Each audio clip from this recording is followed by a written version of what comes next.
Hey guys, welcome back to the channel. Today I'm just doing another toy hunt video. Today I'm off to my Smyths Toy Superstores and the adjacent B&M. So why don't you come with me and see what it's like toy hunting in Teesside.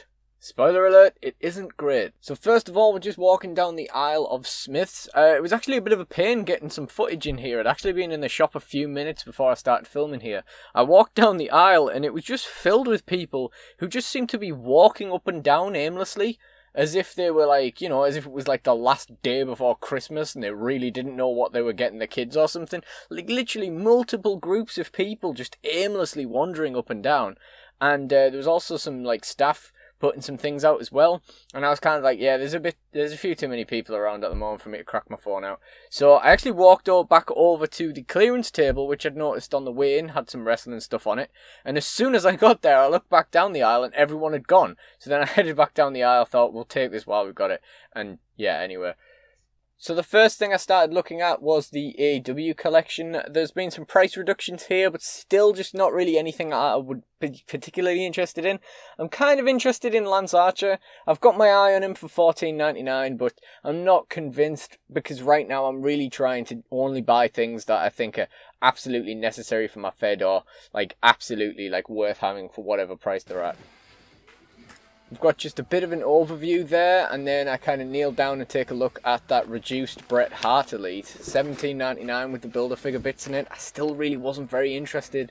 You can see they've got the AJ reduced to $17.99 as well. You can see the Ric Flair off to the side there, which I was tempted by when it first came out, but like I say, I really have to just limit what I'm picking up right now.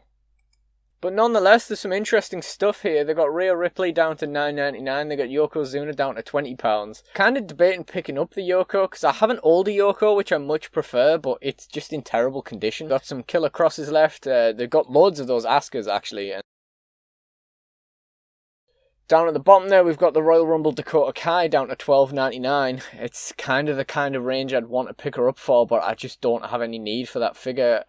Jimmy Hart bits are interesting, but not really interesting enough. And I'm still hoping to see this Randy Orton get reduced at some stage. Thought I'd just do a bit of a pan over the rings that they had in stock there as well. And then I thought I'd grab a close-up of this MVP basic, because why is his chest puffed out so far? It's ridiculous. And after that, I went for the stereotypical, there have been very, very, very few AEW rare figures found in the UK, but you've got to look anywhere with the Lance Archers. In retrospect, there's plenty of Lance Archers there. Maybe it'll get reduced to $12.99 or £12 or £10 at some stage. And knock that Drew McIntyre basic off. You might notice that becomes a recurring theme in these toy hunts. Got a bit of a view of the kids' belts and ATVs and wrecking vehicles and whatnot that they've got up there. I took a look at this Killer Cross thinking that I was glad I didn't pick it up for $9.99 when it got reduced, because there's still loads of them there. I thought this is definitely getting reduced to £5 and I'll pick it up then. And the next day it did. So at some point, if they're still there, I might pop back and pick one up on another toy hunt, but we'll see what happens. I'm not going to rush over to get it. Rhea Ripley's been reduced to a $5 now as well, so I'll probably pick her up too.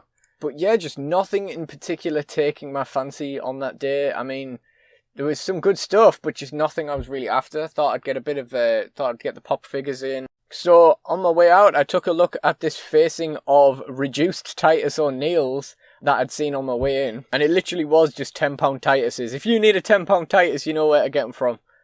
Man, do I regret buying that figure for £17.60 now. And finally, I finished up at the clearance table. I don't always remember that they have clearance stuff. They do move it around, but they seem to have settled on this table now. We've got some Sheedas in there, got one unmatched Kenny Omega, got Matt Jackson, got Nick Jackson hiding behind the Omega. I did actually think about picking these up because it's definitely my favourite Young Bucks attire that they've had so far in figure form, but I just really don't like the heads, and I don't particularly care for the Young Bucks either, as much as I do need more tag teams. This Tigger pop figure I actually really like the look of, so I'll pick that one up. And they've got Asuka and some of the other WWE ones there as well. And just round the side there, we've got some reduced Marvel Legends. Arcade was quite common there. I think he was like a tenner. And a little bit of Star Wars stuff, but just basically nothing really of interest. And I popped Tigger down just for a second to take a look at this Street Profits Battle Pack, because someone in the group chat was telling me to pick this up recently. It won't be the last time we see that pack on this toy hunt. And I kind of looked at this little Family Guy TV because I've been looking at these sets just as like a little prop, but I don't know if I'll ever actually pick one up. So next up we're in B&M, and you can see me filming walking behind this woman because sometimes it takes ages to get in the store through the single aisle because people just walk really slowly down it and you have to go down that one aisle. But actually she was a little bit in the way, but then there was no one else. So I'm trying to get past people this time.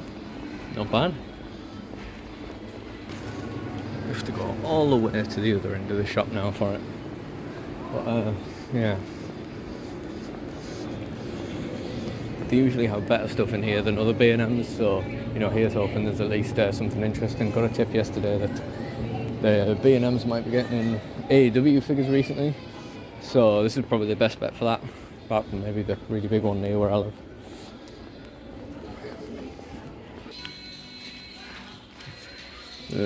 Guess not.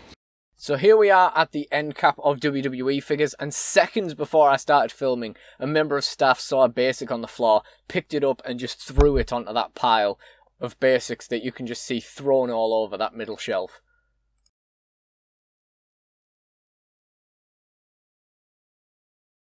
As I say, the Championship Showdown pack shows up again, so I felt the need to send a little message to the guy who told me to pick this up.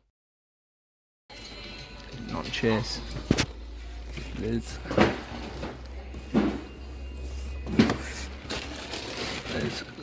Liz.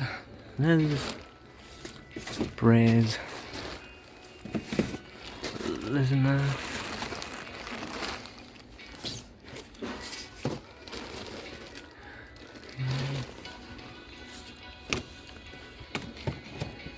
What? Is this relic? Although Karrion Kross is still haunting Smyths and was haunting B&M for quite a while, it is actually quite rare to see one in there nowadays. But it is another B&M shelf warmer.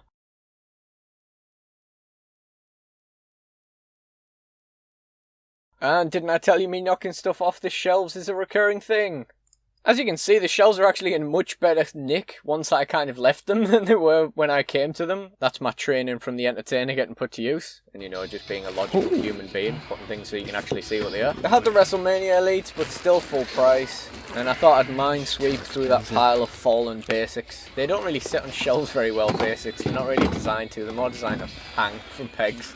Yeah, nothing in here today.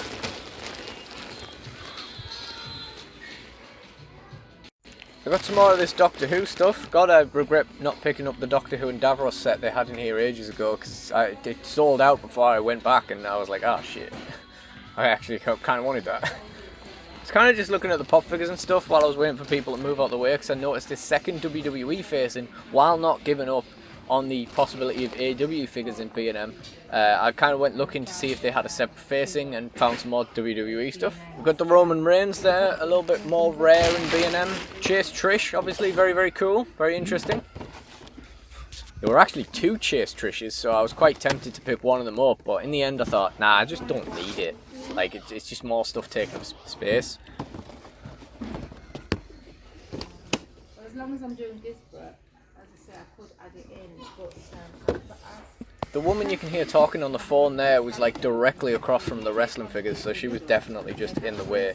Taking some kind of either personal like call where she was just bitching about co-workers, or talking about important business stuff in the middle of the shop floor, stood in the way of people that were trying to shop. And her breath stank, by the way. Like, I mean, I'm at the other side of the aisle getting wafts of this. Your breath shouldn't carry across the entire aisle. Matt Riddle, again, I'd pick that up if I like the head scan more. Got an MVP hiding back there. Some more WrestleMania elites.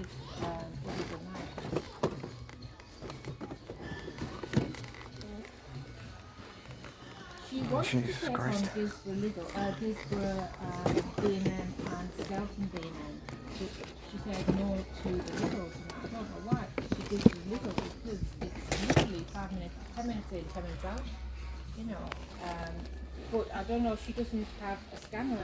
And look at this shit, they've closed off the section where you can just walk through on your way out. You have to walk down one of the open tills now. It's very annoying. So my sole pickup on this toy hunt was actually the £5 Tigger pop figure that you saw me looking at on the Smyths clearance table. I took one look at this guy and thought that's like one of the cutest things I've ever seen in my life, so we need to take this home with us. There's a bit of damage to the bubble on the inside, and there's a bit of kind of muck on his like nostrils. I think to do with the flocking on his nostrils. I think they've decided to put something like sticky on there, and then there's just a bit of dirt that's got stuck to there. But yeah, generally it's, you know, it's really, really cute. I love that he's got the little Winnie the Pooh jar of honey in there as well. For just £5, I thought this was coming home with me, and I figure I can either keep it to go with some of my other Christmas pop figures, or alternatively, I can give it to my mum as a gift. However, she is more of an ER person, so it has given me the idea of looking at that for a possible gift for her in the future as well. So I don't really know what's going to happen with that. But yeah, at least we came away with some things, not wrestling figure related. Doesn't have to be wrestling figure related here, just that is what the main thing. That is the main thing we are really looking for. But at least we picked up something. I was starting to wonder how often I'm going to come away with nothing on these fig hunts, because I'm far too tight with money to be the kind of person that always picks something up. So, you know, quite often I probably won't be picking anything up on these toy hunts. I was hoping that that wouldn't become too frequent, so at least we picked up something in this instance. And if you have watched this far and did enjoy this video, please do like, comment and subscribe if you have not already. And check out the toy hunt playlist, which will be both in the description box and in the end credits. At the time of filming this recap, I do have another one due to come out at some point, possibly next week, possibly the next week after. I've kind of decided to do these on Fridays for some reason, but either way, for now, thank you guys for watching, and goodbye.